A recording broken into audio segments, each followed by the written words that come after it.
Bakın tam dibi oldu gayrı. Bunu ne yapacağız? Altını söndüreceğiz. Tam pişti. Bakın dibine tutmaya bakın, şöyle altını çevirdiğimizde bu şekilde olmuşsa yani tamam olmuştur. Bakın altına gayet güzel oldu. Şimdi ne yapıyorum sevgili dostlar? Burada 2 yemek kaşığı şekerim var. 2 yemek kaşığı şekeri şöyle üzerine gezdiriyorum.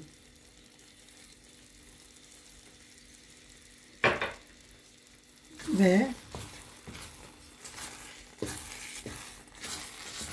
lezzete lezzet kattık ve ağzını kapatıyoruz sevgili dostlar. Şekerden sonra çok karıştırmıyoruz. Ve altını kapatıyoruz. Evet. Sevgili dostlar, bugün size harika bir irmik helvası yapacağım. İrmik helvası için bakın böyle 2 bardak irmiğimiz var. İrmik böyle sıkıştırılmış olduğu için, böyle yani şey olduğu, kötü olduğu için değil. 2 bardak irmiğimiz var.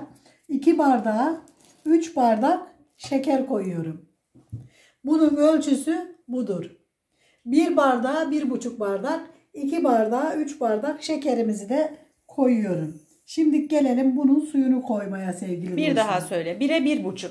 Evet. Orijinalinde. Aha. Sen 2 bardağa 3 bardak koydum. 3 bardak koydun. Tamam. Şimdi 1 bardak irime 3 bardak su koyacağız. Sıcak su ekliyorum ben. Yandır anne. Yanmadım kızım, niye yanayım? 2 3 4 5 ve 6. Bunun şerbetini kaynatmamıza gerek yok. Şekerimiz erisin yeter. Şimdi bakın 1 bardak yağımız var. Zeytinyağımız. Zeytinyağımızı koyacağız. Bakın burada biraz da tereyağımız var. Tereyağı sonra kullanacağız sevgili dostlar. Çünkü ve yağımızı koyuyoruz. Şimdi de güzelce irmiğimizi koyuyoruz ve karıştırmaya devam ediyoruz. Karıştıracağız Allah izin verirse. Pembeleşene kadar. Evet.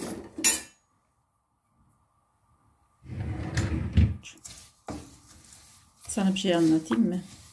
Şimdi böyle güzelce karıştıracağız bunu iyicene. Sana bir şey anlatayım mı? Sana bir şey anlatayım mı?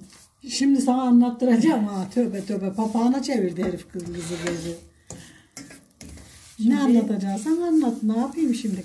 Twitter'da bir yemek yapan kişiye yorum yazmışlar. Ya yorumları alt alta getirdikten sonra ekran görüntüsünü alıp Twitter'da her yere yaymışlar. Bir kişi mercimek çorbası tarifi vermiş. 4 kişilik. Sonra kadın bunu pişirmiş. En son videonun açıklamasında ve konuşmasında demiş ki ben ölçüyü fazla kullandım.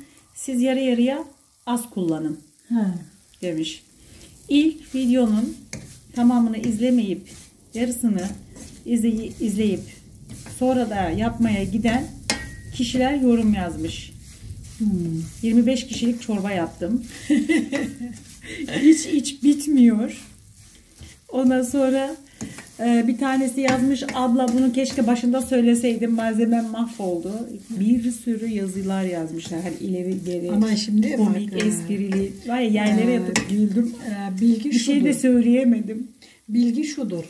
Tamam, sonradan bazı şeyleri ekleriz. Ama eklediğimizi söylersek eğer, çıkardıklarınızı da söyleyin. Çıkardıklarımızı, eklediklerimizi söylersek sevgili dostlar da evlerinde malzemelerini ziyan etmemiş olurlar. Mesela örnekteki gibi diyelim ki pilav yaptık.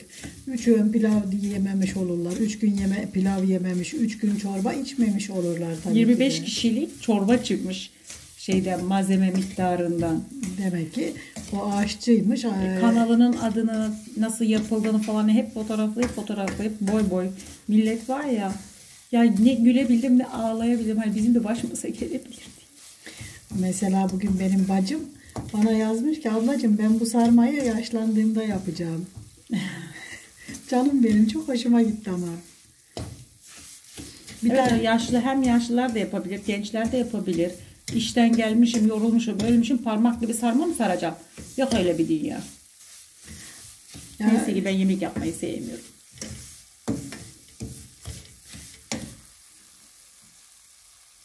biraz pembeleşti.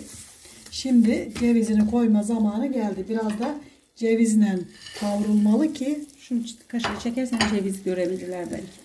ceviz de bir su bardağı kadar da cevizimiz var sevgili dostlar. Ölçmedim ama öyle yani. Siz de evinizde illa ceviz olacak diye değil. Yer fıstığı da koyabilirsiniz. Ceviz de koyabilirsiniz. Fındık da. Badem. Ya varsa onlar pahalı şeyler ama yine de herkes evinde ne varsa onu kullansın lütfen. Hani bunu kısık ateşte mi pişiriyorsun sen? Evet, kısık ateşte. Eğer şey olursa, ateşi fazla harlı olursa karıştırmaya yetişemezsin. Siyah siyah yanar şeyler. Peki. Böyle birazcık cevizin tadı çıkacak buna. Kavrulacak. Ha, o yüzden mi erken koydun? Evet. Cevizle beraber kavrulacak ki cevizin yağısı, kokusu, cevizin de kendine has güzel bir kokusu var yani sonuçta.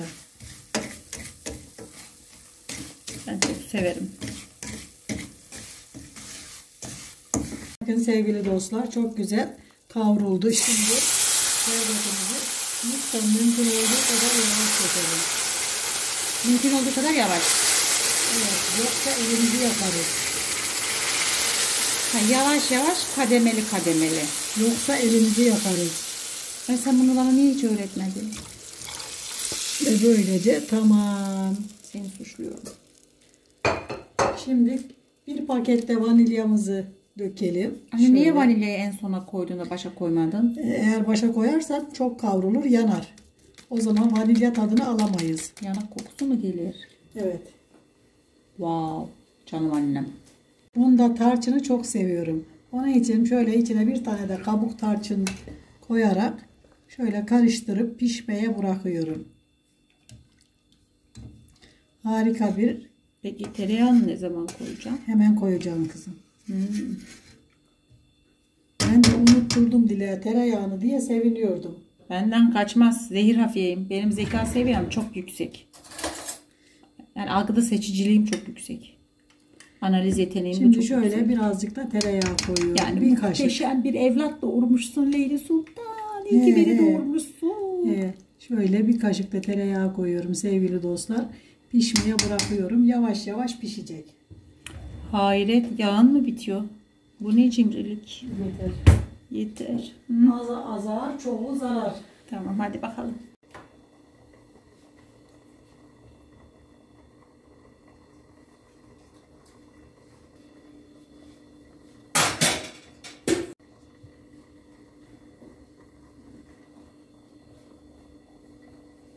Sevgili dostlar, böyle ara ara karıştırmamız lazım. Eğer karıştırmazsak dibine tutabilir. Yani yaklaşık da bir 10 dakikaya yakın pişirmemiz lazım. Sevgili dostlar, lütfen dikkat edin. Böyle patır patır kaynarken elinize sıçrayıp yakabilir. Yani tehlikeli anı. Şu an bakın ne güzel çekti. Bütün sularını çekti. 2 dakika daha pişsin. Altını kapatacağım. Demlenmeye bırakacağım.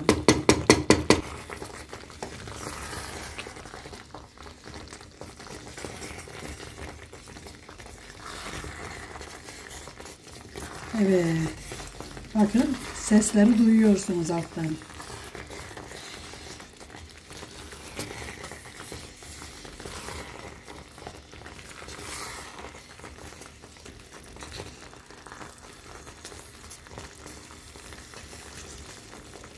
Bakın tam dibi oldu gayrı. Bunu ne yapacağız? Altını söndüreceğiz. Tam pişti. Bakın dibine tutmaya bakın şöyle altını çevirdiğimizde bu şekilde olmuşsa yani tamam olmuştur. Bakın altına gayet güzel oldu. Şimdi ne yapıyorum sevgili dostlar? Burada 2 yemek kaşığı şekerim var. 2 yemek kaşığı şekeri şöyle üzerine gezdiriyorum.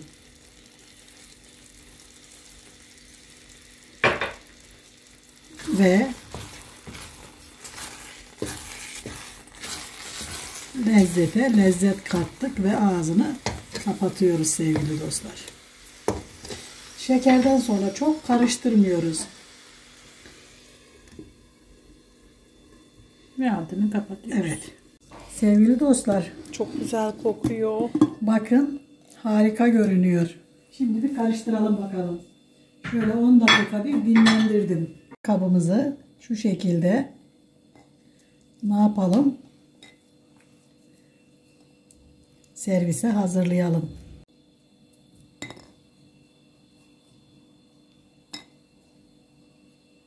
Herkes isteğine göre, kendi kafasına göre yani istediğini yapabilir ama ben böyle yapmayı tercih ettim. Şimdi de üzerine şöyle çok dağıtmadan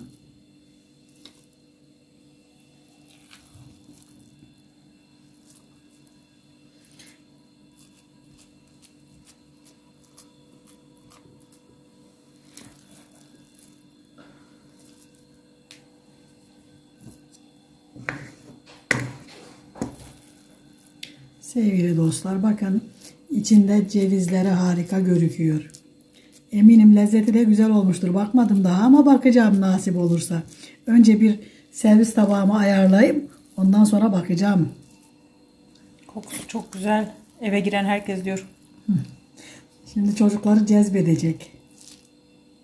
Allah yapamayanlara da nasip etsin. Allah yapamayanlara, bulamayanlara buldursun. Yapamayanlara yapma gücü versin. Yani. Olup da yapmaya gücü olmayanlar da var sevgili dostlar. Yani sadece zannetmeyin ki hani sadece fakir olanlar bulamıyor değil. Var olup da yapmaya gücü yetmeyenler de var. İnşallah var olup da yapmaya gücü yetmeyenlere de Rabbim güç kuvvet versin. Olmayanların da rızkını bol artsın. Amin. Nenem, kızım derdi sadece fakirler zenginlere mi muhtaç derdi. Zenginler de fakirlere muhtaç derdi. Allah rahmet eylesin. Bakın böylece birazcık bekleyeceğiz. Soğuduğunda ters çevireceğim. Bakalım ne olacak. Görüşürüz soğuduğunda sevgili dostlar. Bakın sevgili dostlar. Harika görünüyor. Şimdi bir de şöyle çevirelim. Bakalım. Şöyle.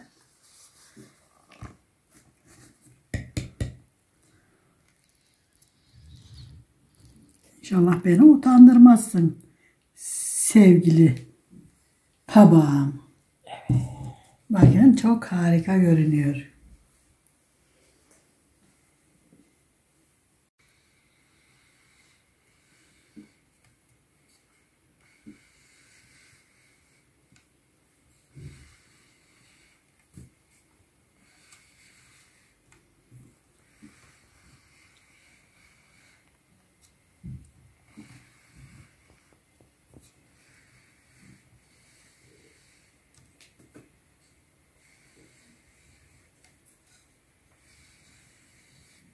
Bakın sevgili dostlar, şöyle bir keselim. Bir de böyle keselim.